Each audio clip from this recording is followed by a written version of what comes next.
The 6 volumes of economical materiality that make up the house are installed at a distance from each other on successive plateaus previously placed on a slope.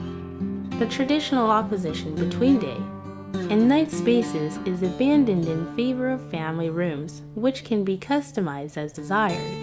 Each room has an exterior extension, terrace, porch, pine forest, which provides a unique connection with the site and landscape.